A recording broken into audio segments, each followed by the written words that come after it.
Ya.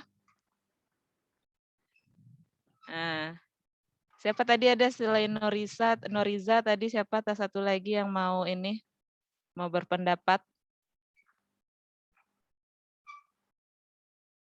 Ada?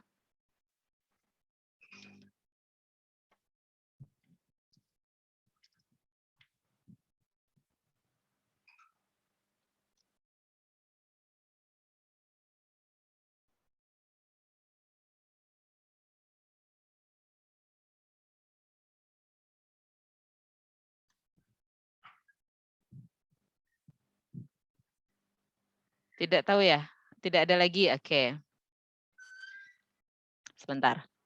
Saya balas ini dulu ya, balas pesan dulu.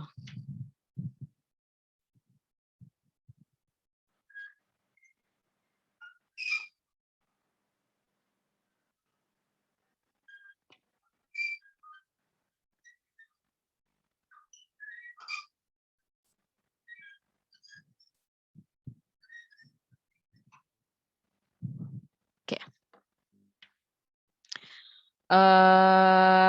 Nah, oke, mana muka saya belum kelihatan ya. Nah, ya.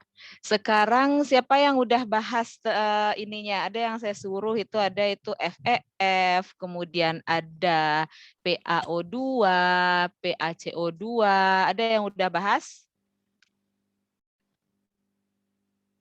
Karena nanti kalau minggu depan di pertemuan minggu depan kita akan membahas pembagian dari 4 penyakit besar ya untuk paru, untuk saluran nafas ini. Jadi COPD, asma, dan kombinasi ya. Nah, itu salah satunya kita harus tahu parameter dari FEF, kemudian ada lagi FEV, satu lagi ya FEF, FEV, tekanan parsial, tekanan oksigen O2, parsial O2, kemudian saturasi O2, kita harus tahu itu apa nilainya. Udah ada yang ini, yang bikin tugasnya? Udah ada, udah selesai? Belum? Belum, karena limitnya juga 1 minggu, ya nggak apa-apa. Nah, jadi saya akan bercerita ya tentang si paru ini. Tadi benar yang disampaikan oleh Noriza tadi benar. Itu spirometer ini adalah alat untuk mengetahui fungsi paru kita bagaimana. Kenapa saya suruh nonton video? Karena kita memakai buku handout kita, pegangan kita adalah ganong, apa sih namanya? Dipiro dan AHFS. Jadi memang di awal sebelum pertemuan tentang saluran nafas, farmakoterapi saluran nafas, disuruh dulu gimana sih spirometer. Nah, nanti akan keluar nanti itu yang ditugas ada volume tidal, kemudian FEF, kemudian ada FEF 50, FEF 2575, kemudian ada lagi kapasitas total, volume udara, kemudian volume cadangan, itu ada. Ada semuanya kita harus mengerti apa yang dimaksud di tugas yang saya kasih tadi. Nah, mengenai tugas ada yang ini enggak? Ada yang mau ditanyakan enggak? Gampang ya, cari pengertian, kemudian nilai rentangnya kalau ada. Karena ada juga yang tidak punya nilai rentang, range-nya. Ada yang tidak, cuma pengertian saja. Kalau seandainya tidak, saya mau nanya. Ketika kita volume tidal itu ketika apa itu? Ketika bernafas normalkah atau ketika kita disuruh ayo tetap hembus lagi, keep pushing, keep breathing misalnya, tarik nafas panjang. Nah, itu yang mana? Ada yang mau berpendapat? Izin menjawab, Bu. Ya, silakan. Perkenalkan, Bu, nama saya Sherina, BP 3022. Kalau nggak salah, Bu, yang volume tidal itu yang saat biasa, Bu, kayak pernafasan normal. Bernafas biasa. Makanya si Bapak yang rada botak ya. yang baju marun. Dia suruh sekarang pasang klip nose, santai dulu, kemudian pasang klip nose, kemudian bernafas normal. Nah, itu emang ya itu volume tidal, volume bernafas biasa. Jadi satu lagi yang harus diperhatikan sebelum melakukan tes spirometer, kita harus tenang dulu, jangan habis lari-lari atau misalnya treadmill kalori 500 kalori misalnya langsung kita spirometer.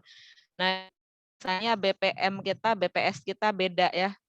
Denyut jantung per detik per menitnya itu mempengaruhi. Jadi makanya dalam keadaan santai dulu. Oke.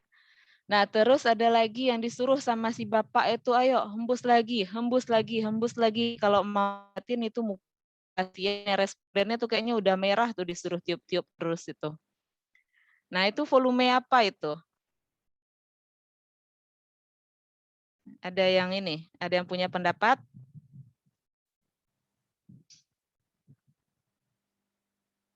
Oh, mana ini? Hang saya? Oh, tidak. Ada yang punya pendapat nggak?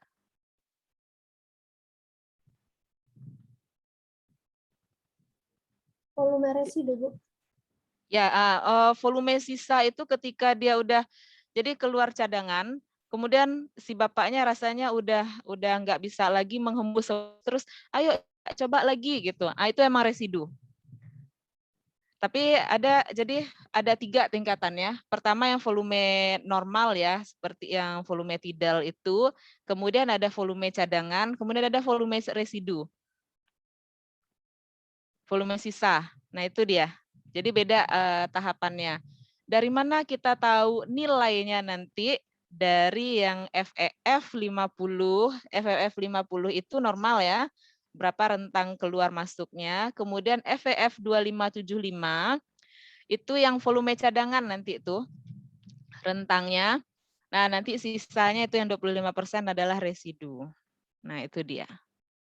Karena FEF itu kan force ya, kekuatannya berapa. Karena kita kalau volume adalah berapa liter oksigen yang ada di dalam paru kita. Bedanya di sana. Nah, pertanyaan berikutnya. Saturasi. Kan ada ya saturasi oksigen berapa, kemudian parsial oksigen berapa, tekanan oksigen berapa, tekanan parsial oksigen berapa, dan saturasi oksigen berapa. Nah, itu bisa dibedakan nggak? Ada yang tahu?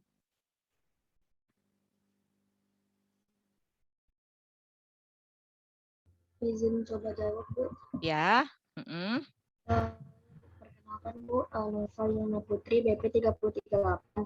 Kalau yang didapat, kalau untuk saturasi oksigen itu, yang sehatnya itu rentang 95-100%, Bu. Ya, kalau parsial itu saturasi. Kalau tekanan parsial? Kalau tekanan yang parsial oksigen, 95-100% juga, Bu. Kalau yang tekanan saja, PO2? Kalau yang PO2, normalnya itu 80 sampai 100 mmHg, Bu, miligram. Ya, mmHg semuanya. Kenapa kita harus mengetahui SaO2, PO2, kemudian PaO2 terkait penggunaan obat nanti, yang jelas pemberian oksigen yang pertama. Karena kan oksigen adalah salah satu tanggung jawab instalasi farmasi nantinya. Nah, kalau misalnya si pasien saturasi oksigennya di atas masih 98% misalnya, apakah masih perlu oksigen? Buang-buang kan jadinya. Makanya ketika permintaan oksigen datang ke instalasi farmasi, kita harus tahu kondisi pasien berapa. Nah, di situ. Oksigen tanggung jawab apoteker ya nantinya. Nah, kecuali nanti kalau ada gas medis atau gimananya yang sudah pakai keran, ya mudah-mudahan aja lah bagusnya gimana. Tapi kan kita selama ini tabung ya. Nah, pakai keran iya, cuma kerannya diisikan ke tabung, tabungnya yang dibawa ke ruangan. Nah, gitu. Nah, di sini ada nggak, nih saya mau nanya di mahasiswa saya ini ada nggak yang pernah terinfeksi COVID kemarin? Ada yang pernah kena nggak? Atau nggak tahu? Atau tidak dicek? Yang misalnya yang pernah dicek positif itu kemudian disuruh rumah sakit atau ke isolasi mandiri ada nggak? Saya cuma mau lihat aja ini, mau melihat keberanian berpendapat mahasiswa saya sekarang. Nggak ada ya? Saya lihat nggak ada yang raise hand. Nah, kalau yang merasa gejala-gejalanya ada nggak? Ada, Bu. Tapi nggak dicek. Ada, Bu. Ada ya. Kalau saya sekeluarga positif dari yang besar dari sampai yang kecil, kecuali anak saya yang bayi itu dia negatif. Tidak ada gejala sama sekali dia. Yang bayi baru lahir. Nah, jadi waktu itu saya juga disarankan untuk untuk di rumah sakit saja karena rentan ya, termasuk yang rentan habis melahirkan. Jadi lebih baik istirahat. Nah gitu, meskipun tidak akan diapa-apakan juga, cuma kan takutnya beban saya terlalu banyak di rumah. Nah gitu, tapi saya bilang enggak lah, daripada ini saya jadi stres lagi sendirian di rumah sakit, mending saya di rumah aja dengan protokol yang ketat ya. Karena ketika harus kontak dengan anak-anak itu ada yang harus dipatuhi. Memang penyembuhannya lama 3 minggu. 3 minggu penyembuhannya. Jadi saya merasakan bagaimana itu sesak, bagaimana sesak cuma beberapa hari, batuk itu sampai 2 minggu. Nah, makanya nanti di terakhir saya akan kasih kasus tentang COVID tapi kombinasi dengan penyakit yang lain. Ini untuk pertemuan terakhir ya, karena kaitannya adalah saluran nafas. COVID ini sangat seksi sekali. Nah, terus apa lagi ya? Ada pertanyaan nggak? Karena ini pendahuluan dan saya udah kasih materi, kayaknya udah aman lah ya. Bukunya di Piro dan AFS sama dengan praktikum. Praktikum juga bukunya sama. Ini saluran nafas yang praktikum nanti sore siapa? Ada? Ya, ketemu lagi dengan saya nanti itu. Ya, oke. Kalau tidak ada, saya rasa cukup karena ini udah ya ini semester 3 ya, semester 5 nak. Semester Ya, 5 udah sudah familiar lah dengan ini dengan tipe belajar pandemi ya. Nah, jadi makanya saya kasih materi dulu video, nanti belajar mandirinya ini. Kalau bisa langsung, kalau seandainya ada pertanyaan kita diskusi. Nah, jadi seperti itu. Untuk saat ini pendahuluan cukup rasanya bedanya di mana PaO2 yang CO2 itu kebalikannya yang oksigen. Kalau HCO itu monoksida. Itu ada juga. Nah, oke. Kalau tidak ada, boleh. Siapa yang belum punya buku farmakoterapi? Yang belum punya buku farmakoterapi itu kan softnya banyak.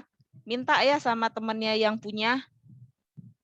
Oke, kalau lebih bagusnya kalau ada yang punya edisi 11 farmakoterapi di Piro, saya nggak punya.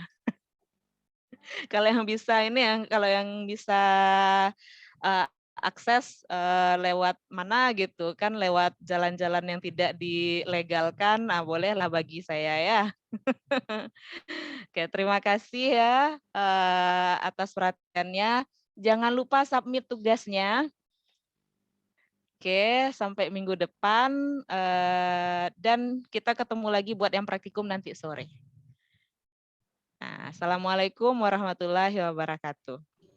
Waalaikumsalam warahmatullahi wabarakatuh. Waalaikumsalam warahmatullahi wabarakatuh, Bu. Ya, Terima kasih, Bu. oke, sama-sama.